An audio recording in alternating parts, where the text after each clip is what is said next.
Alhamdulillah wassalatu wassalamu ala Rasulillah wa ala alihi wa sahbihi wa man. Ada yang menarik di dalam kelanjutan ayat tentang waris. Di situ ada pertanyaan abaukum wa abnaukum la tadruna ayyuhum aqrabu lakum naf'an. Apakah ayahmu, ayah ibumu, atau anak-anakmu? Kalian nggak tahu mana yang lebih bermanfaat lakum bagimu. Jadi apakah dengan warisan kepada anak lebih besar dari orang tua atau kepada orang tua lebih besar dari anak, itu kamu tidak tahu. Kenapa Allah Subhanahu wa taala mengurus seperti itu? Dan ini sering terjadi di masyarakat kalau pembagian waris. Saya pernah sih membagi waris yang mendapat pertanyaan seperti itu. Kok kenapa Pak? Katanya istri lebih kecil daripada ayah warisannya.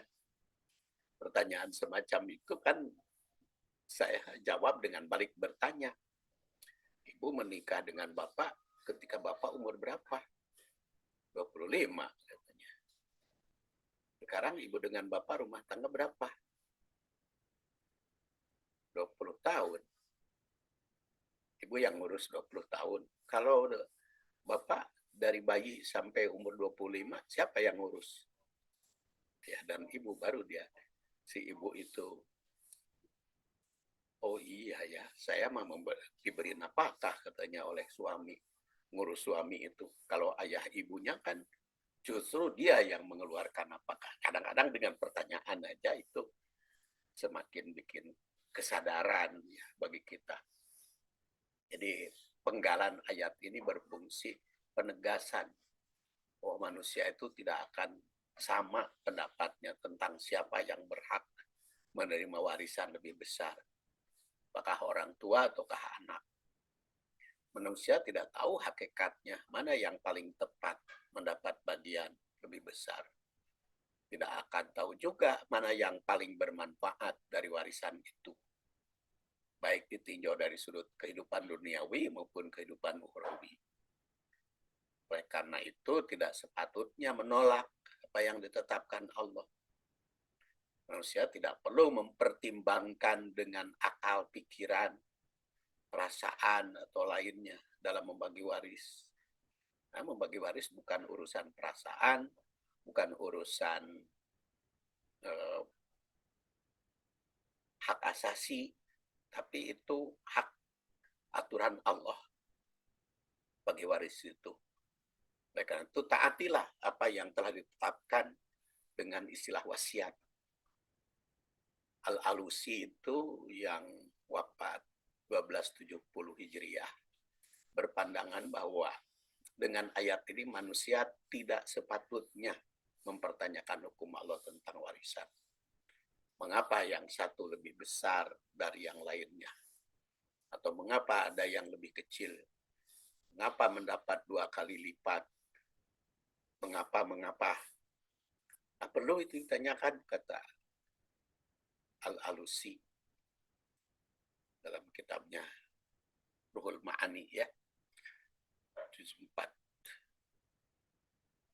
halaman 228. Maka ini penegasan betapa penting ketaatan.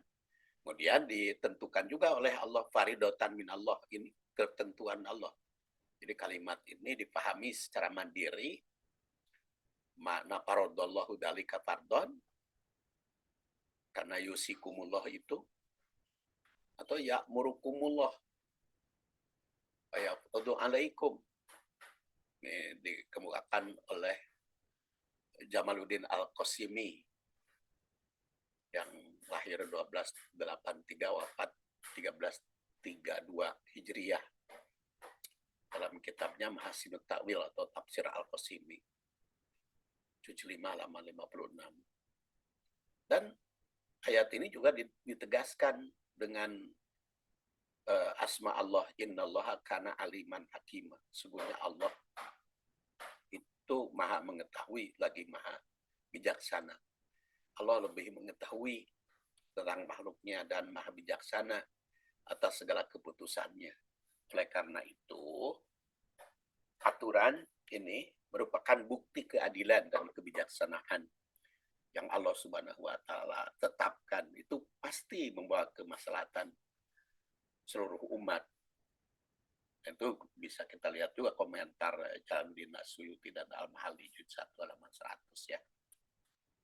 Ini tegas. Oleh karena itu, jika anak yang meninggal wafat terdiri dari anak laki-laki atau yang ditinggal wafat terdiri dari anak laki-laki dan perempuan, hak anak laki-laki 2 kali perempuan. Jika ahli waris itu terdiri anak perempuan saja, 2 atau lebih, maka mereka berhak 2/3 dibagi rata. Jika yang ditinggal wafat itu hanya anak perempuan tunggal, maka dia mendapat setengah. Bila yang ditinggal wafat itu terdiri atas anak laki-laki, dan maka bagiannya anak laki-laki semua. Kalau perempuan, maka dengan perempuan, dengan ketentuan laki-laki 2 kali perempuan. Jadi kalau anaknya itu hanya 1 laki-laki, ya itu bisa jatuh semuanya. Dan ini kembali kepada hadis yang saya bahas pada waktu yang lalu. Al-hikul faro'idu bi ahliha fama baqiya fahuwa li aula rajulin dakarin. Jadi tegas di situ ya, ketentuan-ketentuan berdasar surat An-Nisa ayat 11 berkaitan dengan warisan untuk anak dan warisan untuk ayah dan ibu. Kemudian nanti kita bersambung tentu saja dengan ketentuan warisan untuk istri, untuk saudara, untuk yang lain itu di ayat 12. Jadi secara ringkasannya ayat 11 ini bisa dilihat di dalam gambar yang saya susun di aturan-aturannya. Ya. Mudah-mudahan ada guna dan manfaat. Subhanakallahumma wa bihamdik. Asyhadu an la ilaha illa anta astaghfiruka wa atubu ilaik. Assalamualaikum warahmatullahi wabarakatuh.